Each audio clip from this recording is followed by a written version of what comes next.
오늘 우리 예배에 하나님께서 여러분의 예배에 우리 한가위의 풍요로움의 은총을 그대로 허락하실 주 이름으로 축원드립니다. 아멘.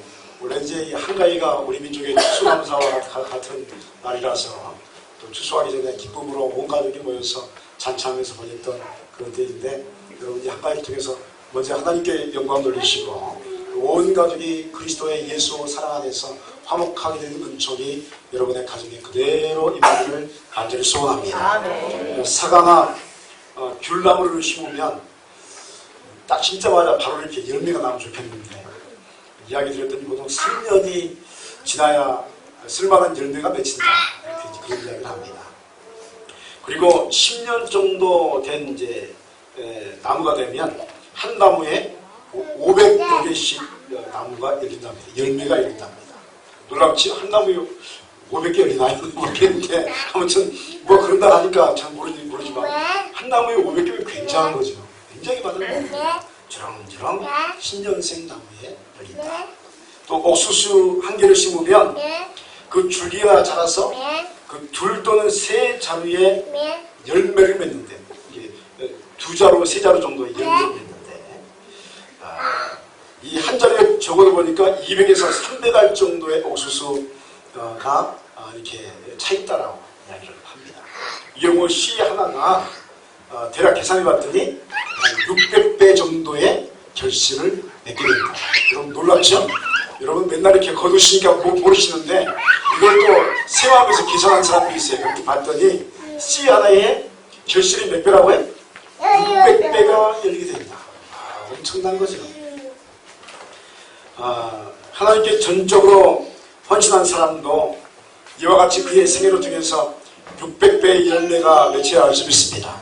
우리의 삶이 가을을 맞이해서 천고마비의 계절 아닙니까? 하늘은 높고 말이 살찌우는데 우리의 영혼도 그렇게 하나님 앞에 살찌워져서 정말 많은 열매, 풍성한 열매를 많이 맺히길 간절히 소원합니다. 영국의 브리스톨에서 이 불쌍한 고아들을 위해서 일한 조지 물러 목사님은 주님을 향한 자신의 헌신을 통해서 수많은 고아들을 돌보는 놀라운 결실을 이룬 사람입니다. 그는 기도하면서 고아들이 살 수 있는 집을 얻었고 또 고아들을 돌보는 데 필요한 것들을 공급을 받았습니다. 그런데 그는 한 번도 사람에게 도와달라고 말한 적이 없답니다. 그의 평생에 기도의 사람 조지 물러잖아요. 그런데 한 번도 사람에게 도와달라 손 내밀어 본 적이 없다는 거예요. 그냥 그저 기도하는 것입니다. 주여 필요합니다. 이 아이들이 굶어 죽습니다. 주님 오늘도 이용할 양식 주시고 오늘도 필요한 걸 주십시오. 기도를 했습니다. 그랬더니 하나님께서는 세계 각처에서 아주 선한 사람들의 마음을 감동시켜서 필요한 것과 봉사할 일꾼들을 조지 뮬러에게 공급해 주신 줄 믿습니다. 그는 그의 전생애를 통해서 3,000명 이상의 고아를 양육했고 또 700만 달러 이상의 그 돈을 모금하게 되었습니다. 그리고 어린이들을 돌보는 일 외에도 이 빈민 자녀들을 위해서 수많은 학교를 또 세웠고 또 성경을 포함한 수천 권의 책을 아주 무료로 배포하는 아주 그 엄청난 결실을 이룬 인물로서 하나님께 쓰임받다가 하나님 나라 간 줄 믿습니다. 놀라운 이야기죠. 저도 이제 엊그저께 이제 제가 모셨던 목사님 잠깐 뵈려고 갔더니 제가 몇 년 전에 캄보디아에 단기 선교를 청년들 데리고 간 적이 있어요.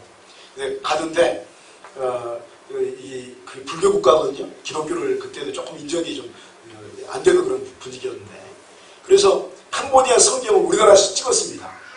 그래서 막 찍어가지고 그 아이들 캐리어에다가 이렇게 다 집어넣었어요. 하나씩 다 집어넣고 성경을 가져왔어 보세요. 걸리면 이제 안 되니까. 그래서 너희는 개인용품이다 해서 한 사람 5번씩 해가지고 다 집어넣어가지고 성경을 이렇게 막 싸가지고 이렇게 들어갔어요. 들어갔는데 다행스럽게 그런 것은 보지 않으니까 그래서 들어가서 그 캄보디아 성경 이렇게 전달해 줬다. 그래서 감격이요. 야, 우리가 캄보디아 성경을 가지고 들어가서 밀수한 거죠. 말씀 밀수한 거예요. 전해줬다. 이 뿌듯한 마음이 있었는데 웬걸요, 이번에 캄보디아에서 그 성경을 보내왔대요. 캄보디아 성경을 거기서 직접 찍어가지고 이곳에는 캄보디아 여성들 많거든요. 그분들에게 좀 나눠주라고 도리어 욕수입하게 된 줄 믿습니다. 할렐루야. 몇 년 전까지만 해도 우리가 공급해줬는데 하나님께서 그곳에 놀라운 역사를 일으켜서 이제 성경을 만든 인쇄소, 이 출판사가 성서 공개가 생긴 거죠.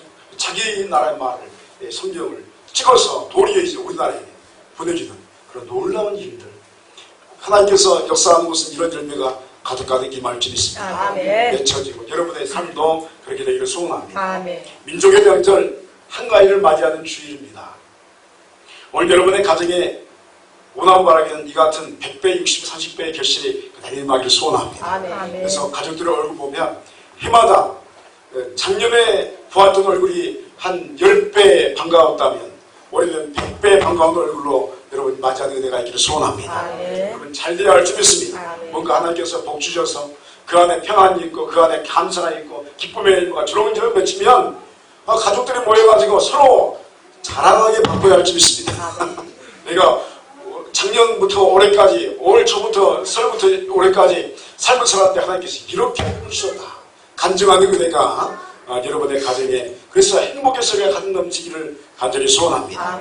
오늘 말씀은 예수님께서 제자들에게 153마리의 물고기를 잡게 해주신 사건이 기록되어 있습니다.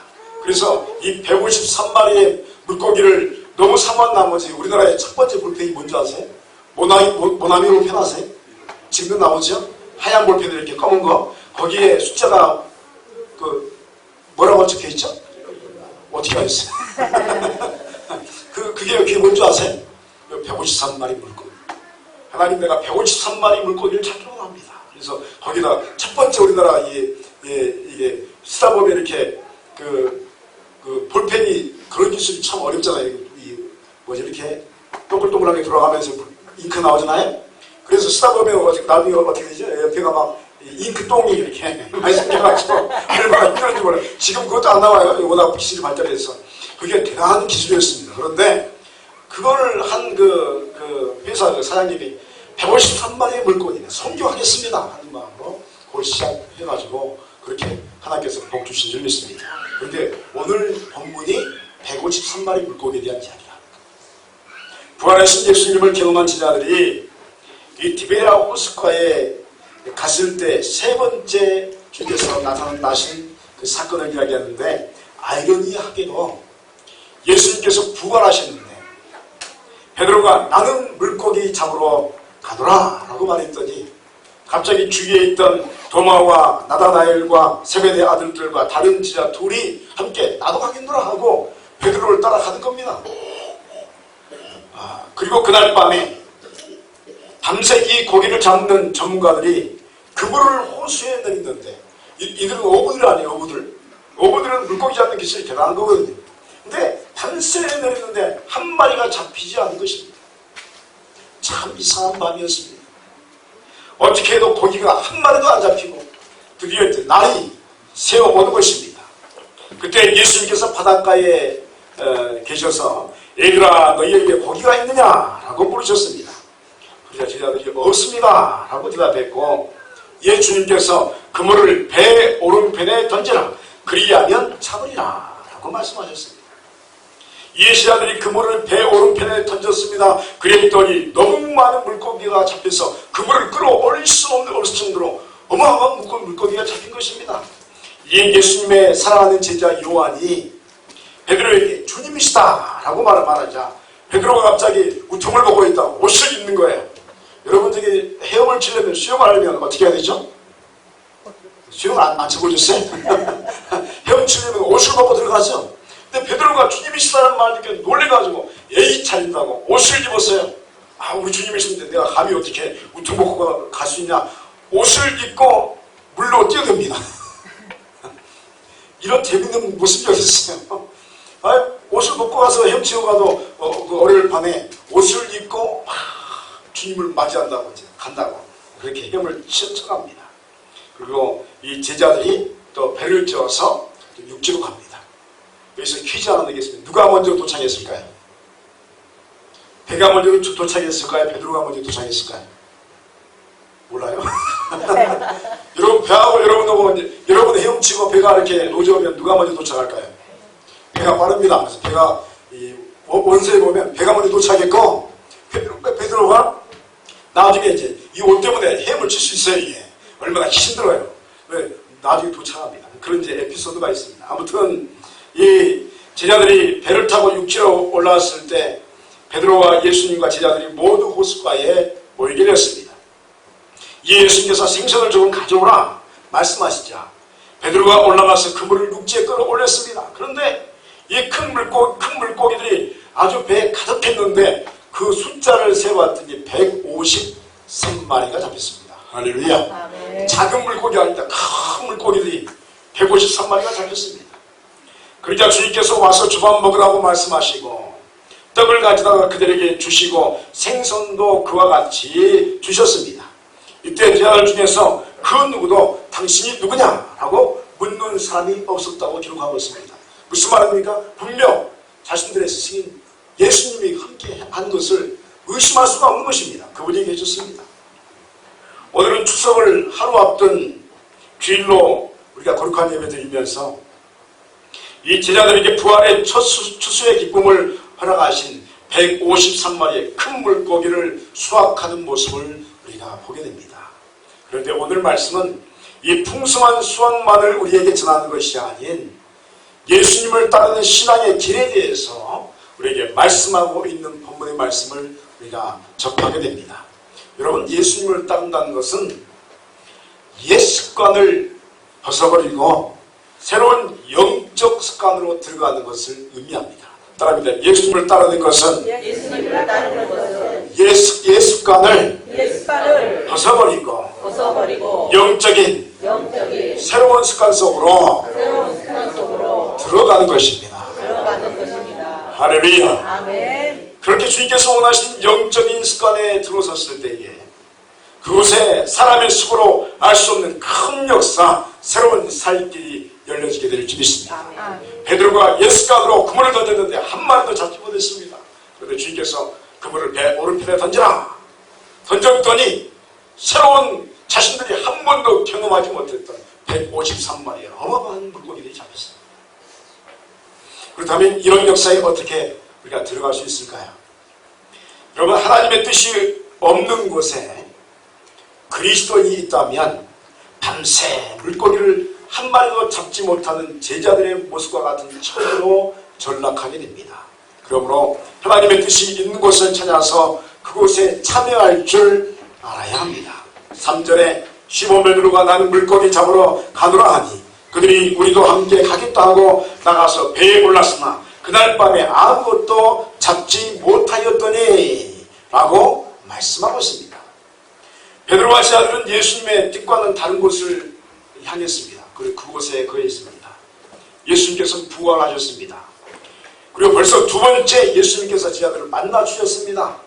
감격과 감동이 있었습니다. 다른 제자들도 말하기를 내가 예수님을 만났다라고 이야기를 합니다. 얼마나 놀라운 일입니까? 그런데 어찌된 일인지 베드로가 나는 물고기 잡으러 가노라 라고 말하면서 자신의 원래 생업이었던 호숫가로 되돌아가 버립니다. 그러자 다른 제자들도 나도 하겠노라 하고 함께 합니다. 왜 갑자기 베드로가 원래의 직업으로 되돌아가려고 했을까요? 왜냐하면 베드로에게는 좀 더 확실한 부활하신 예수 그리스도의 복음의 뜻이 그 마음속에 세워지지 않았기 때문입니다. 부활하셨는데 자신이 무엇을 해야 할지 알지 못했습니다. 자신의 자리가 어느 곳에 있어야 할지를 알지 못했습니다. 그래서 잠시 동안 베드로의 마음에 방황하는 마음이 생겼습니다. 잠시 혼돈이 생겼습니다. 어쩌면 베드로는 이제 예수님께서 부활하셨는데 나 같은 사람은 없어도 되지 않을까 하는 생각을 했을지 모르겠습니다. 왜 그렇습니까? 베드로는 예수님 앞에서 주님을 모른다고 3번 부인했습니다. 닭이 2번 오기 전에 3번 저 혼자 하면서 부인했습니다. 그래서 베드로의 마음속에 나 같은 사람이 이제 예수님 필요하실까? 나보다 더 똑똑하고 잘난 사람들이 얼마든지 많이 있는데 예수님의 일들은 이제 걱정 없다. 왜냐하면 부활하셨는데 누구든지 부르면 부활하신 예수 앞에 순종하지 않은 사람이 어디 있을까? 이런 마음이 베드로의 마음속에. 그래서 나 같은 사람은 다시 시골로 가서 아무도 알지 못하는 그 어부로 돌아가서 그냥 주님을 기뻐하면서 그냥 우리 평생 살면 되겠다. 이제 내일의 임무는 끝났다 하는 마음이 그 마음에 싹 들어오기 시작합니다. 그래서 베드로는 물고기를 잡습니다. 그런데 한 마리도 잡지 못한 것입니다. 왜일까요? 이미 예수님께서는 베드로와 제자들을 통해서 복음의 역사를 일으키기로 작정하셨기 때문입니다. 베드로와 제자들은 선택함을 받았습니다. 선택받은 자들은 주님의 뜻에 있는 곳에 있어야 행복할 줄 믿습니다. 따라합니다. 선택받은 자는 예수님의 부르심이 있는 곳에 있어야지 행복합니다. 할렐루야. 예수를 믿으면 선택받은 건데 선택받은 자는 주님의 부르신 곳에 있는 곳이 행복한 거예요. 벗어나면 불행합니다. 아무것도 없는 거예요. 마음이 허전한 거예요. 주님께서 원하시는 봉사의 자리, 또 복음 전도의 자리, 그리고 예배와 기도의 자리에 여러분이 있기를 간절히 소원합니다. 다른 곳에 있지 마십시오. 주님께서 원하시는 곳으로 나오시길 바랍니다.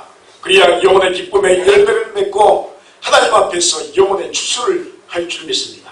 그러므로 성도 여러분이여, 여러분의 삶의 중심을 하나님의 교회의 역사에 두시기를 간절히 소원합니다. 나의 영혼의 중심을 말씀을 통해서 드리는 예배와 기도의 중심에 두시기 바랍니다. 항상 찬송하고 쉬지 않고 기도하는 일에 전념하시기 바랍니다. 그러면 여러분의 영혼이 행복하고 하늘의 복을 받아 누리며 하나님의 기쁨의 역사가 여러분의 인생에 가득 채워지는 복으로 임하게 될 줄 믿습니다. 그런데 만일 우리의 소원하는 마음과 이 상관없이 하나님의 뜻하신 곳이 아닌 다른 곳에 있게 되면 우리가 어떻게 해야 될까요? 여러분, 뜻이 없는 곳에는 소득이 없습니다. 소득이 없다면 마땅히 그 허탕하고 소득 없는 것들을 주님께 보여드려야 할 줄 믿습니다. 여러분, 그대로 보여드려야 합니다. 5절 6절에 예수께서 이르시되 얘들아 너희에게 고기가 있느냐? 대답하되 없나이다.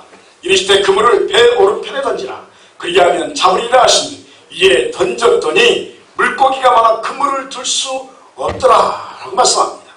사랑하는 여러분이여, 신앙생활의 여정을 걷다 보면 사람은 실수하는 존재인 것처럼 우리도 때로는 하나님께서 원하시지 않는 곳에 나도 모르게 있게 될 수도 있습니다. 여러분, 사람은 실수하는 존재들입니다. 물론 우리 손님께는 일평생 한 번도 실수하지 않는 줄 믿습니다. 그런데 여러분, 사람이라는 존재는 실수하게 돼 있습니다. 나도 모르게 쓴 말이 튀어나오고 나도 모르게 어떤 행동을 하고 내가 가지 말아야 할 곳에 어느새 가 있는 거예요. 왜냐하면 예수까지 나를 끌어당기기 때문에 그렇습니다. 그것은 우리의 실수이지만 그러나 하나님은 자비와 긍휼이 많으신 아버지이심을 믿으시기 바랍니다. 여러분의 아버지는 누구십니까? 하나님이신 줄 믿습니다. 따라합니다. 나의 아버지는 하나님이십니다. 할렐루야. 놀랍죠? 천재 만물의 주인이 누구라고요? 내 아버지라는 거예요. 아빠스 아버지, 아바 아버지. 왜 아바란 말이 무슨 말입니까? 아빠가 그러는 거예요. 따라합니다. 아빠. 다시 아빠. 하나님. 하나님 내 아빠라는. 여러분들이 아빠란 말이 참 친숙하죠? 저희 아이들이 있는데 내가 이런 말 하면 안 되는데 어렸을 때 제가 서울에서 살려갈 때 갑자기 있잖아요. 무슨 바람이 불었는지 제 두 딸들이 저한테 아버지 그러는 거예요. 또 아버님 그래요. 갑자기 마음속에 소름이 돋는 거예요. 이 애들이 왜 그래? 유치원에서 교육을 받았다면 아버지라고 그래요. 아버님이라고 그래야 한다고. 그래서 갑자기 아버님 하는데 막 갑자기 아니 나 아빠 얘기하지 왜 아버님이라 하지? 그런데 교회에서 막 그러는 거예요. 그래서 온 교회가 소문이 났어요. 정 목사님 딸들이 아버님이라고 한다고. 제가 무슨 담임 목사님이 재밌어가지고 너 한 번만 더 해봐라. 다시 한 번 해봐. 아버님 해봐. 그런데 왜 갑자기 부담이 생기는 겁니까? 아빠란 말이 친숙한 말이거든요. 그런데 여러분의 하나님은 여러분과 친숙한 관계에 아빠신 줄 믿습니다. 아멘. 그 마음으로 주님께서 우리와 함께 하시는 거예요. 여러분, 우리가 죄를 짓지만 회개하면 주님께서 용서해 주실 줄 믿습니다. 회개하면 용서해 주십니다. 마찬가지로 우리의 삶이 우리 자신도 모르게 이상한 곳으로 흘러가 버릴 때가 있습니다. 내가 있어야 할 곳이 이곳이 아닌데 내가 왜 갑자기 이곳에 있지? 놀랍게도 오늘 말씀은 예수님께서 잘못된 곳에 와버린 베드로와 제자들을 먼저 찾아오셨습니다. 이들의 마음은 괴롭고 힘들었습니다. 왜냐하면 이들은 제자들 그룹과 함께 해야 했는데 베드로는 예수님을 배반했습니다. 모른다고 3번이나 부인했습니다. 그 문제가 자기를 괴롭힙니다. 예수님의 수제자 베드로였고 예수님의 가장 측근에서 훈련받았던 제자들이었습니다. 하나같이 주님을 뵌 면목이 없는 것입니다. 순간의 실수로 제자 공동체 함께 있어야 되는데 디비라 바닷가 호숫가에 왔지만 그럼에도 불구하고 주님께서 이들을 찾아오셨습니다. 멕시코에 보면 멕시코에 지저스 가르시아라는 조각가가 만든 유명한 조각상이 세워져 있다고 합니다. 이 가르시아는 아주 유명한 조각가였는데 그만 실수로 이 조각을 하다가 오른손을 잃게 되었습니다. 이 조각가에게 오른손이 없다는 건 굉장한 겁니다. 오른손으로 조각을 했는데 이게 잃어버렸습니다. 그런데 이 가르시아가 포기하지 않고 왼손으로 조각하는 연습을 시작합니다. 여러분, 오른손으로 글씨 쓰는 사람은 왼손으로 쓰면요 완전히 유치원생 글이 나와요. 처음부터 다시 배워야 됩니다. 근데 조각도 오른손으로 하다가 오른손 사람이 왼손으로 하는데 이게 얼마나 힘들겠어요. 조각하는 연습을 막 합니다. 그리고 나서 끝까지 이 작품을 완성을 시킵니다. 사람들이 이 불굴의 용기와 또 포기하지 않으면 그 열정을 바라보면서 찬사를 부르면서 아주 기뻐하면서 이 조각의 이 상의 이름을 뭐라 하겠냐면 그럼에도 불구하고, 제목이 따릅니다. 그럼에도 불구하고 또 한번 하겠습니다. 그럼에도 불구하고 이 조각상 이름이 뭐라고요? 그럼에도 불구하고. 잊어버리셨어요? 조각상 이름이 뭐라고요? 그럼에도 불구하고. 오른손을 잃어버렸음에도 불구하고 그럼에도 불구하고 이겨냈다 하는 거예요. 그래서 조각의 이름이 그럼에도 불구하고 사람들이 붙여준 이름입니다. 사랑하는 성도 여러분, 하나님께서 우리 인생을 향하여 믿음의 세계를 부르시면서 우리에게 원하시는 뜻은 무엇일까요? 그것은 그럼에도 불구하고 포기하지 않은 마음을 갖는 것인 줄 믿습니다. 어렵고 힘듭니다. 인생 살다 보면 뜻하지 않게 좌절이 오기도 하고 내 가정에, 내 인생에, 나에게 이런 일이 일어날 수 있는가 하는 그러한 엄청난 충격을 받을 일도 있습니다. 그럼에도 불구하고 포기하지 않는 마음이 하나님의 기뻐하시는 마음인 줄 믿습니다. 하나님께서 그런 마음을 가지라고 우리를 부르신 겁니다. 제자들이 그 실수에서 잘못된 자리에 있었음에도 불구하고 주님께서 찾아오셔서 자신들의 상태가 어떤지 물으셨습니다. 주님은 꼭 이렇게 물으십니다. 너희들의 상태가 어떠냐? 이들이 처참했습니다. 밤새 그물을 내리는데 물고기 한 마리 못 잡은 것입니다. 그럼에도 불구하고 이들은 고백합니다. 없습니다. 한 마리도 잡지 못했습니다. 예를 들어서 농사하는 농부가 가을철에 지나간 사람이 농사 어떻게 이번에 수확이 많습니까? 하면 없습니다. 이건 그냥 창피한 겁니다. 부끄러운 겁니다. 그렇지 않습니까?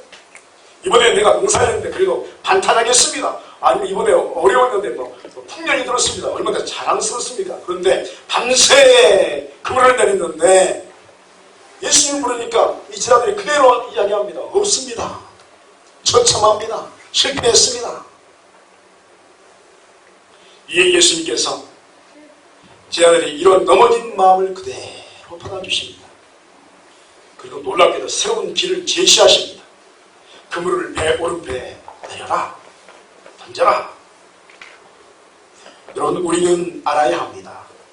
주님은 오늘도 실패하고 좌절하고 넘어진 영혼을 찾아오시는 좋으신 예수님이십니다. 그리고 너의 상태가 어떠냐라고 물으십니다. 사랑하는 여러분, 여러분의 마음은 어떠십니까? 여러분의 영혼의 상태는 어떠십니까? 이 물음에 그럼에도 불구하고 없습니다 라고 말하는 용기가 있기를 소원합니다. 주님 앞에서는 솔직해야 하는 것입니다. 주여가 없습니다. 내가 죽게 생겼습니다. 하나님은 우리에게 우리의 모습 있는 그대로 고백받기를 원하십니다. 그리고 불쌍히 여기소서, 자비를 베풀어 주소서 라는 기도의 심령에 새로운 희망의 길을 보여주실 줄 믿습니다. 다음입니다. 주여, 나를 불쌍히 여기소서. 그럽니다. 주여, 나에게 자비를 베푸소서. 할렐루야. 하나님께서 오른편의 길을 예비하신 줄 믿습니다. 그 역사를 주님께서 주기 원하시는 겁니다. 그렇다면 주님께서 명령하시는 배 오른편의 역사는 어떤 의미가 있을까요? 오늘 말씀은 우리에게 놀랍게 이야기합니다. 그것은 큰 물고기 153마리를 잡았는데 그물이 찢어지지 않은 것입니다. 11절에 시몬 베드로가 올라가서 그물을 육지에 끌어올리니 가득히 찬 물고기가 153마리라. 이같이 많으나 그물이 찢어지지 아니하였더라 라고 말씀하고 있습니다. 우리 주님께서 허락하신 열매는 결코 하나도 땅에 떨어지지 않을 줄 믿습니다. 주님께서 허락하신 열매는 땅에 떨어지지 않습니다. 여러분, 주님을 향한 기도는 하나도 땅에 떨어지지 않을 줄 믿습니다. 모든 것이 열매로 주렁주렁 맺히게 되는 것입니다. 이 정도면 153마리의 큰 물고기가 잡힐 정도면 그물이 어느 한 곳에 찢어져야 되는데 당연히 찢어져야죠. 한두 마리가 빠져나가야죠. 그런데 놀랍게도 한 마리도 놓치지 않고 모두 거두어들인 줄 믿습니다. 하나님께서 제자들에게 선물로 주시는 겁니다. 너희에게 방법과 너희 뜻대로 기비라마 호숫가에 와서 너희들이 포기하는 마음으로 남은 사람이, 예수님을 부인하는 사람이 어떻게 하겠어 하는 마음으로 도망쳤지만, 그래서 원래 직업으로 들어가서 그물을 내렸지만 너희들이 뭘 잡았느냐? 한 마리 잡지 못했는데 내 방법 안으로 들어오면 큰 물고기 153마리 잡는데 그물도 찢어지지 않느니라. 할렐루야. 주님의 방법 안에 들어오면 그물이 찢어지지 않습니다. 사랑하는 여러분이요, 우리의 간절한 소망은 무엇입니까? 주님의 배 오른편의 역사가 우리의 삶에 그대로 임하는 것인 줄 믿습니다. 여러분, 젊었을 때는 저도 보니까 제가 가끔 이야기하는데 인생 살아가면서 제일 교만할 때가 언제일까요? 여러분 아시죠? 제가 보니까 30세 때가요 가장 교만의 극치를 달립니다. 아무것도 안 보여요. 20대 후반부터 30대 한 중반 40대 전까지요 배 있는 게 없어요. 왜냐하면 내가 하면 다 될 것 같고 힘이 있는 것 같거든요. 근데 인생 살다 보면 여러분 어떻습니까? 여러분이 할 수 있는 일이 뭐가 있습니까? 물론 우리 소리께는 다 할 수 있습니다만, 그런데 제가 저도 살아보니까 내 힘으로 할 수 있는 게 아무것도 없어요. 하나님이 허락하셔야지만이 우리에게 열매가 주어진 줄 믿습니다. 그렇지 않습니까? 모든 것이 하나님의 은혜인 줄 믿습니다. 하나님께서 허락하신 기쁨의 열매가 이 가을의 들녘처럼 그렇게 풍성하게 맺혀서 수확되기를 원합니다. 주님께서 우리에게 허락하신 구원받은 영혼들이 153마리의 역사가 여러분의 삶에 있기를 소원합니다. 기산 주님 나라 가기 전까지 153마리의 영혼을 주님께 드리시기를 축원드립니다. 그래서 1년에 한 마리씩이라도 또 여러분의 삶에 기쁨의 열매를 153개의 열매를 주님께 드리시길 바랍니다. 끊임없이 하나님 앞에 하나님께서 은혜 주셔서 이렇게 기쁨의 열매가 있나이다. 여러분, 그것이 예배인 줄 믿습니다. 그게 예배입니다. 이 153마리의 열매로 얻은 은총이 여러분의 믿음 생활에 가득 임하셔서 여러분의 영혼의 기쁨이 임하고 또 여러분의 추석 명절에 온 가정의 기쁨으로 가득 임하는 은혜가 여러분의 추석 명절 기간에 여러분의 인생의 또 여정 가운데 그대로 임하시기를 주의 이름으로 축원드립니다. 기도하시겠습니다.